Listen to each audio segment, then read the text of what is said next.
Every sacrifice they praised him for had been made quietly, without thanks, by the person now being erased in real time. She waited for him to correct the story, to glance her way, to acknowledge the truth. He didn't. Instead, he smiled wider and let the lie grow. He retold it smoothly, polishing it into something impressive and clean. Elena felt heat crawl up her neck as applause filled the room. Her name never came up. Not once. Someone leaned toward her and whispered, "You must be so proud of him." That was when it stopped feeling like a misunderstanding. This wasn't accidental. This was practiced, rehearsed, claimed. As the night went on, Elena realized something worse. He wasn't just enjoying the applause. He was building his entire life on her silence. And everyone else was helping him do it. Elena waited until the kitchen emptied before speaking. Her voice stayed steady, even though her heart hammered painfully against her ribs. "You didn't tell them the truth," she said. Her brother didn't look shocked. He didn't look guilty. He leaned against the counter, arms crossed, like this conversation was overdue and inconvenient. "What truth?" he asked calmly. The question stung. Elena laid it all out. The decisions she made, the opportunities she gave up, the way she stepped aside so he could move forward untouched. She spoke carefully, clearly. When she finished, he sighed, slow and deliberate. "Why bring this up now?" he said. "It would just confuse people." Confused people. He told her the family needed a simple story, that revisiting the past would only cause drama, that she was being emotional. He said she should be grateful things worked out so well for everyone. Then his tone shifted. "You saying anything now won't help you," he said quietly. "It'll just make you look bitter." Elena finally understood. He wasn't afraid of the truth. He was relying on her to bury it. As she turned away, he added softly, "Don't ruin this." It wasn't a request. It was a threat. After that night, silence wasn't just expected of Elena. It was assigned to her. At the next family gathering, someone thanked her brother again for stepping up when no one else could. Elena felt the words scrape against her ribs. She opened her mouth, then closed it. No one noticed. They never did. Her role was clear now, supportive, quiet, grateful. Each compliment he received landed like a bruise. Each retelling pushed her further into the background. When she tried to gently correct small details, she was met with polite smiles and quick subject changes. Someone told her stress canned warped memories. Warped memories. Meanwhile, he flourished. Promotions. Respect. Opportunities built on a version of events that erased her completely. Every door that opened for him felt like another one slamming shut for her. Late one night, alone, Elena finally admitted the truth to herself. Her silence hadn't protected her. It hadn't kept the peace. It had taught everyone, including him, that her sacrifice was free to take, reuse, and rewrite. And the worst part? He knew she'd given it willingly. Until now. Elena didn't plan to speak up. Not yet. But the lie kept expanding, and the weight of it pressed on her chest until it became hard to breathe. It happened during a casual phone call with an aunt who mentioned how lucky Elena's brother had been to have such courage back then. Elena corrected one small detail, just one. She said, calmly, that the decision hadn't been his alone. There was a pause on the line. "Oh," the aunt said slowly. That's not how he explained it. The words landed heavy. Elena felt a strange mix of relief and fear. The truth hadn't caused an explosion, but it hadn't been welcomed either. It had simply unsettled something. Within hours, her brother called. His voice was polite, tight. He asked why she was rewriting history. He said people were starting to ask questions, that she was making things awkward. Elena reminded him she had only corrected one fact. "That's how it starts," he replied. "You don't realize how bad it looks." Bad for who? He warned her again, softly this time, that she didn't have proof. That memories fade. That families stick together. When the call ended, Elena realized something chilling. He wasn't worried about the truth getting out. He was worried it might stick. Elena hadn't kept records out of spite. At the time, she told herself it was practical, emails saved, messages archived, documents scanned, just in case. Back then, she never imagined she'd need them to defend her own reality. Now, she sat on her bed scrolling through years of proof. There it was. The email where she agreed to step aside. The text where her brother thanked her and promised it was temporary. The follow-up messages that slowly stopped coming once his life stabilized. The pattern was unmistakable. She hadn't imagined it. She hadn't exaggerated it. And she hadn't been thanked for it. As Elena organized the files, her phone buzzed. A message from her brother. People are asking questions. I need you to clear this up. Clear it up. He wanted her to smooth the lie back into place. To reassure everyone she was mistaken. Emotional. Confused. For the first time, Elena didn't respond. Instead, she noticed something else, something new. A mutual relative had viewed her professional profile online. Then another. Then another. The story was shifting. And for the first time, Elena wasn't sure who was controlling it anymore. The invitation came disguised as concern. A family dinner. Just to talk. Elena almost didn't go, but she knew avoiding it would only feed the narrative already forming around her. The room felt colder than usual. Conversation stopped when she walked in. Her brother sat confidently at the center, relaxed, like nothing had changed. The question started gently. Was she doing okay? Was she under a lot of stress lately? Did she maybe remember things differently because it had been such an emotional time? Elena answered clearly, calmly. She stuck to facts. That's when her brother sighed and shook his head. I was hoping we wouldn't do this, he said, looking at the room, not her. But I think Elena needs help letting go. The shift was immediate. Sympathy moved away from her, toward him. That was the moment Elena understood the real danger. This wasn't about credit anymore. It was about credibility. As she gathered her coat to leave, her brother caught her arm and whispered, if you keep pushing this, you're going to lose more than you think. Elena met his eyes. And for the first time, she didn't look afraid. By the next week, Elena felt it everywhere. Texts went unanswered. Invitations stopped. A cousin she'd grown up with crossed the street to avoid her. Someone had spoken, carefully, quietly, but effectively. The story circulating now wasn't that Elena was lying. It was that she was struggling. A relative called to check in, voice thick with concern. Asked if Elena had considered therapy. Another suggested she was projecting unresolved resentment. No one asked her what actually happened. Her brother never said her name directly. He didn't have to. He posted about forgiveness and family loyalty. About how stress can distort memory. About how hard it is when someone refuses to let go of the past. The comments praised his patience. His maturity.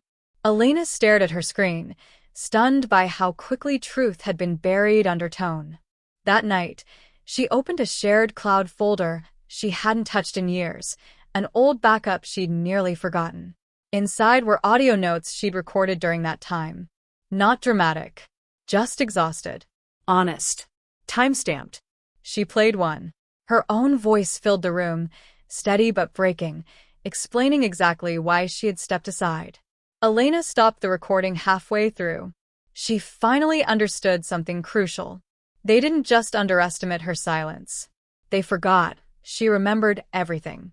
Elena didn't confront him. She waited. Her brother, convinced the storm had passed, grew careless. Confident. He started speaking more freely, especially when he thought she wasn't watching. At a small gathering, someone mentioned the past again. This time, Elena stayed quiet. Her brother filled the space. He added details, polished them, changed timelines. That was when Elena noticed it. He contradicted his own version. Later that night, she replayed the audio from her phone. Clear as day, him explaining the decision years ago in words that didn't match what he'd just told everyone. It wasn't just a lie anymore. It was an evolving one.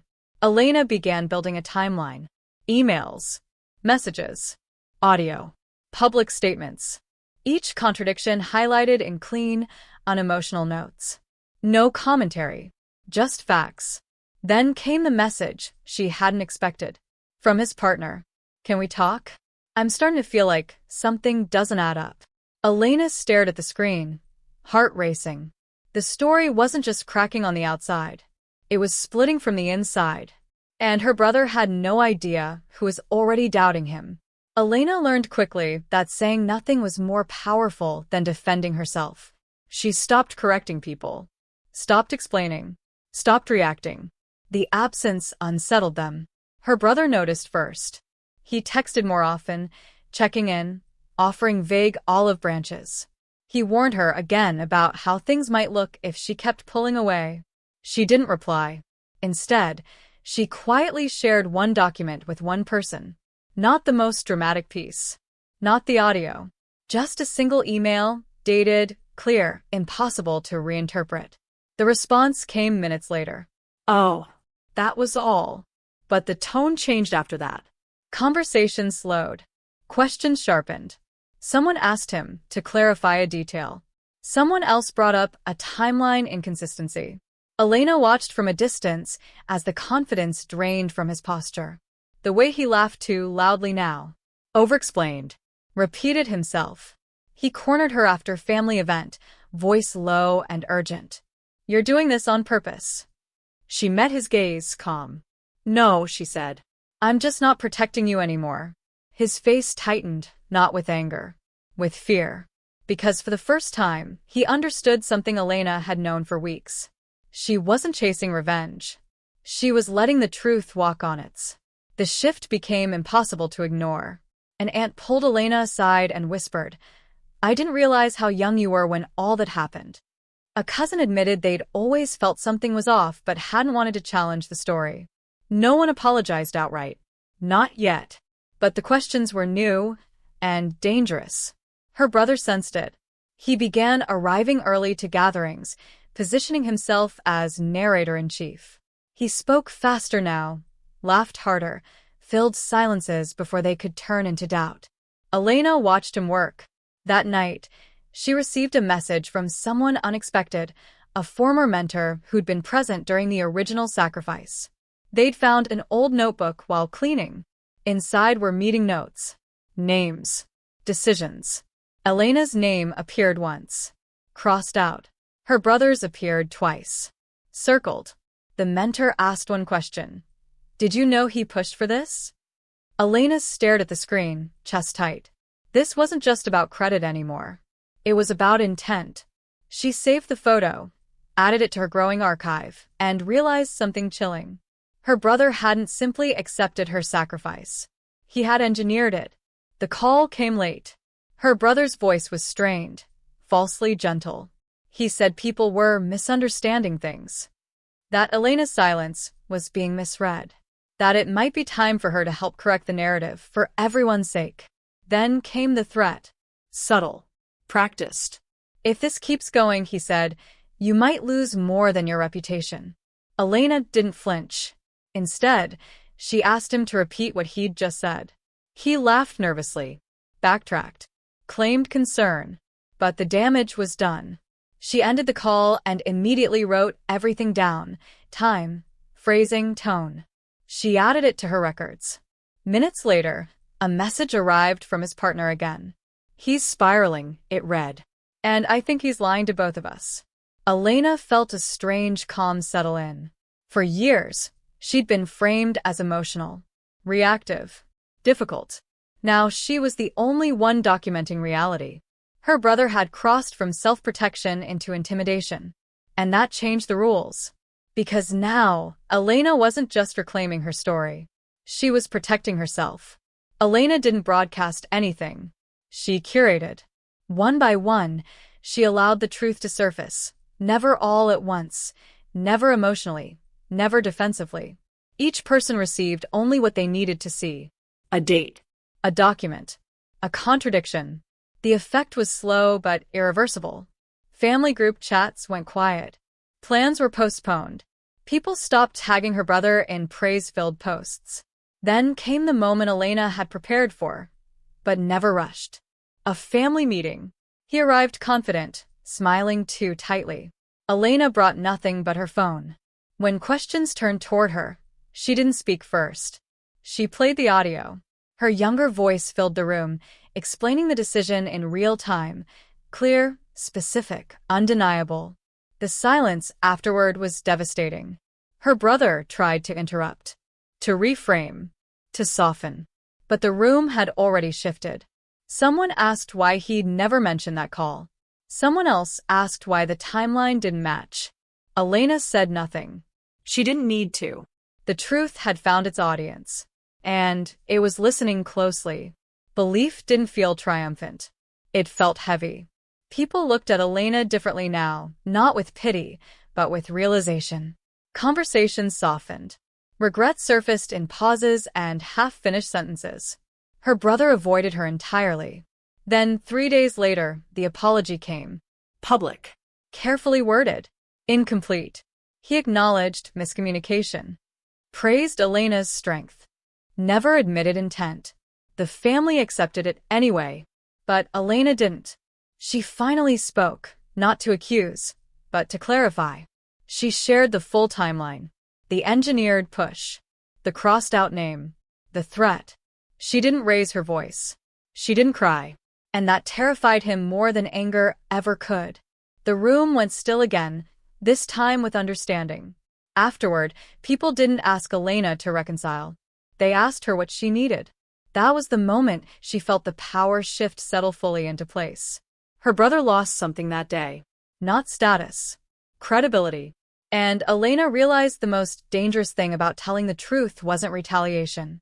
It was how permanent belief becomes once it takes hold. The first thing Elena noticed was how quickly people stopped protecting him.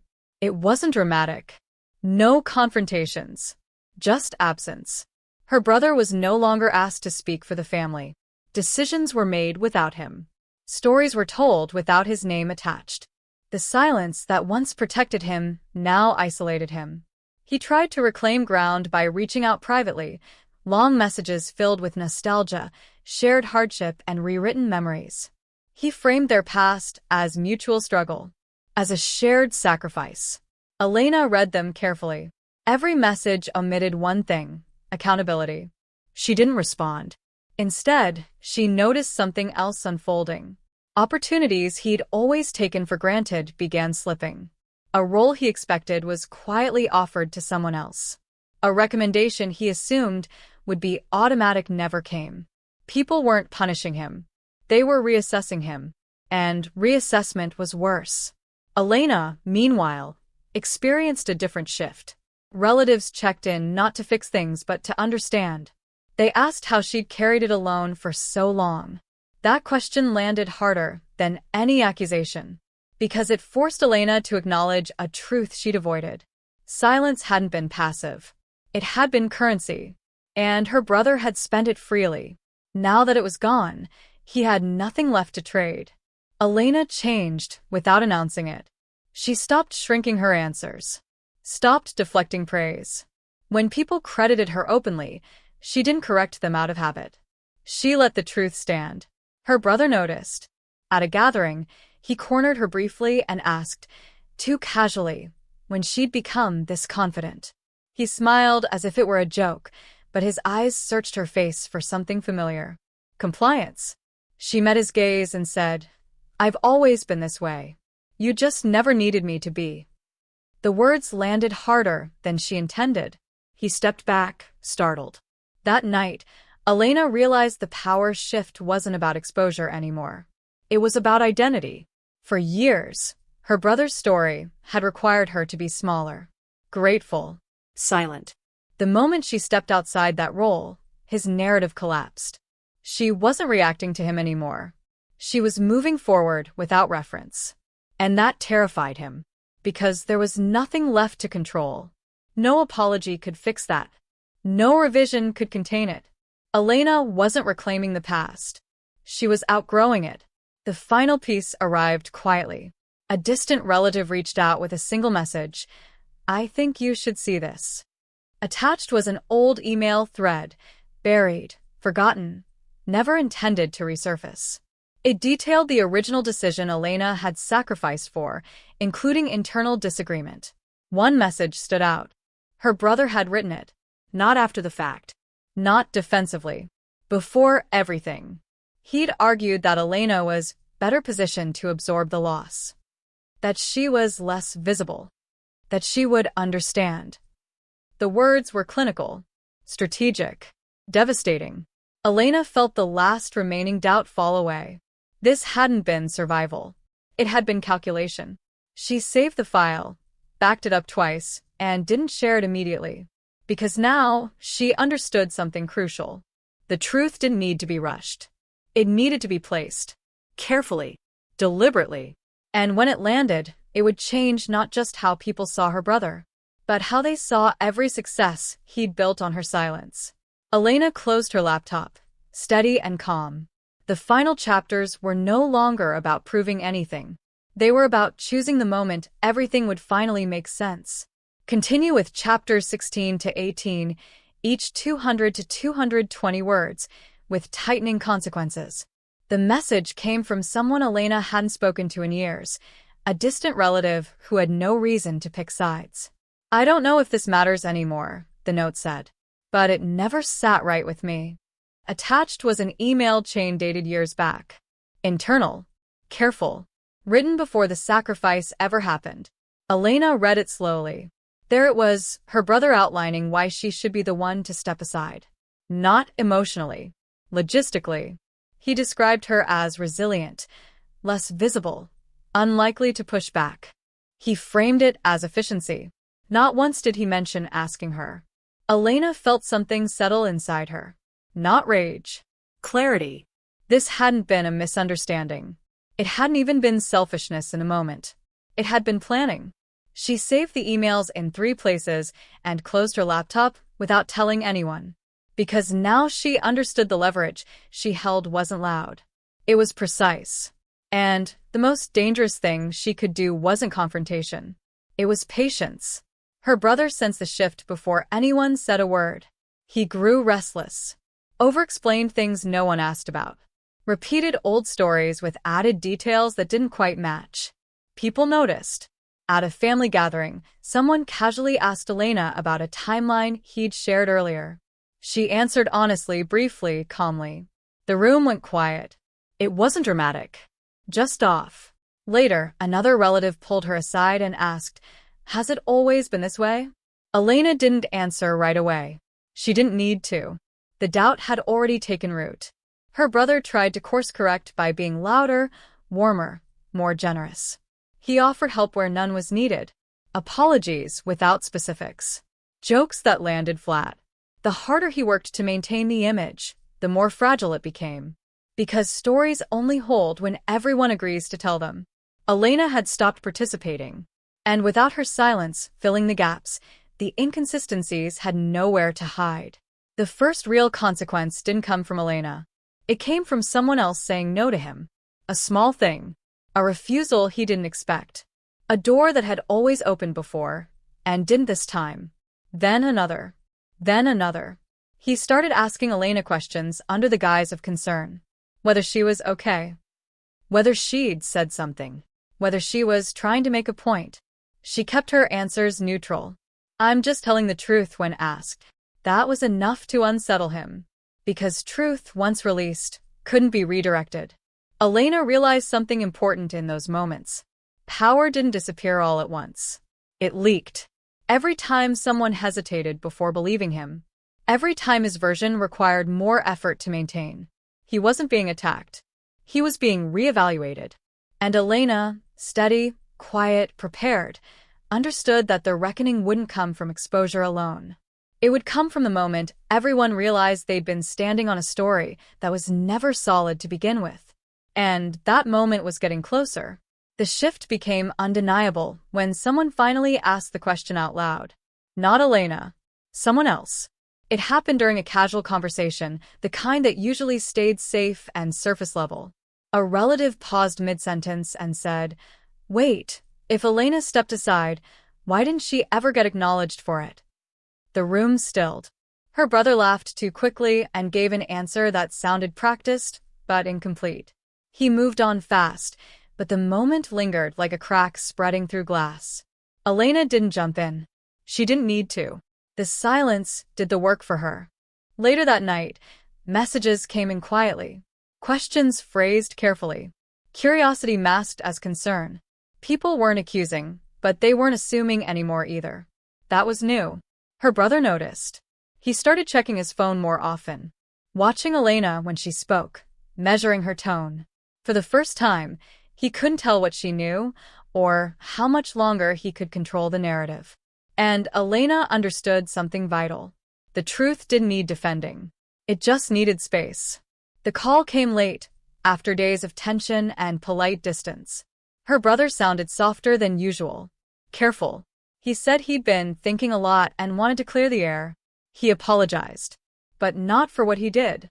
He apologized for how things looked. He said he never meant for her to feel overlooked. That he assumed she was okay with it. That everyone had benefited in the end. Elena listened without interrupting.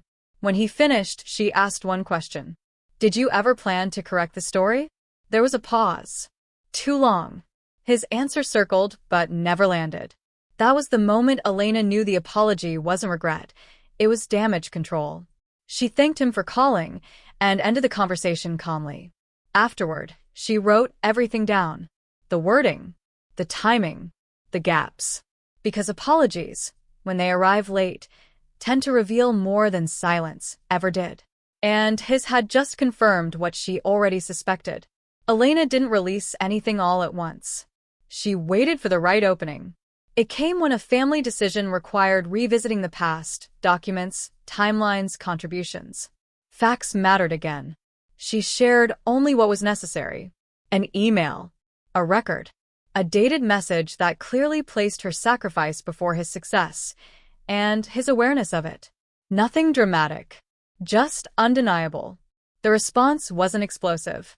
It was worse. People reread, asked follow-ups, compared notes. Her brother tried to explain, but explanations require trust. And trust was already thinning. What stunned Elena most wasn't his reaction. It was how quickly others recalibrated. Sympathy shifted. Respect rearranged itself. No one accused him outright. They didn't have to. The evidence spoke quietly, efficiently. And once it did, the room felt different. The story had changed shape. And there was no way to fold it back into what it used to be. The reckoning didn't arrive with shouting or tears. It arrived with distance. Invitations slowed.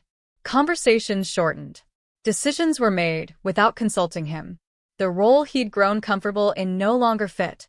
He confronted Elena one last time, frustration barely contained.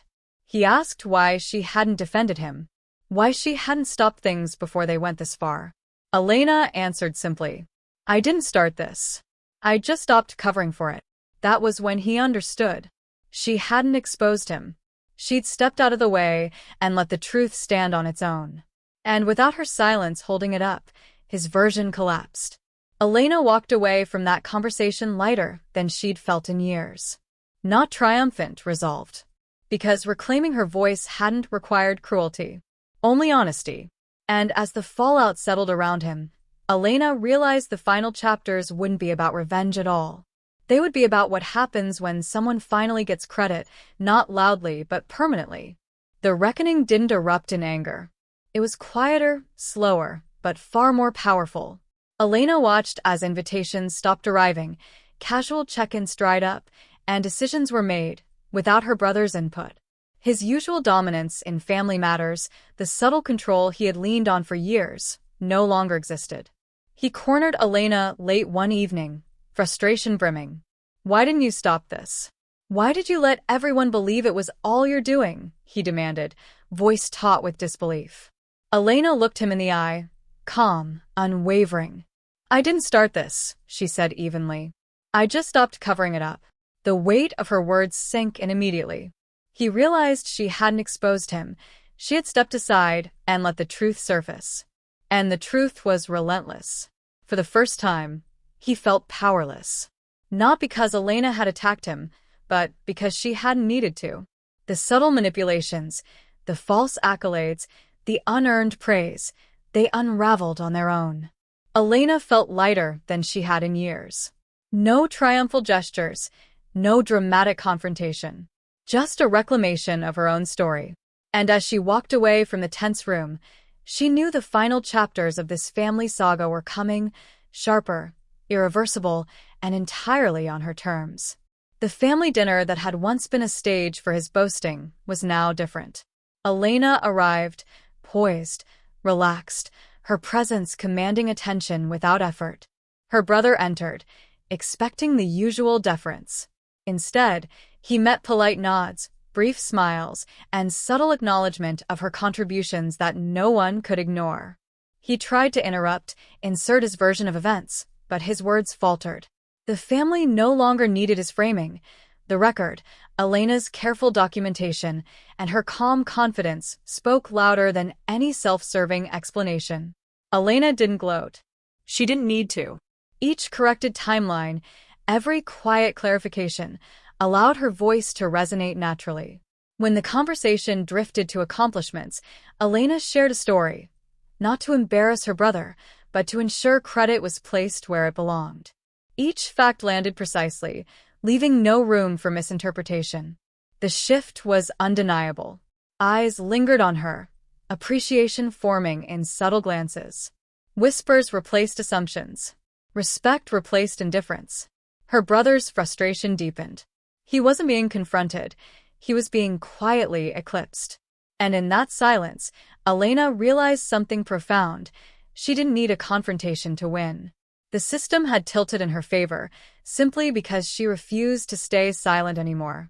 And the story had only one way to end. Elena's careful records became more than notes. They became proof. She compiled every text, every email, every timeline of events her brother had misrepresented. One evening, she shared them with a trusted cousin. Not for revenge, not for theatrics, but so that the narrative could finally reflect reality. The cousin's reaction confirmed it. The documentation was irrefutable.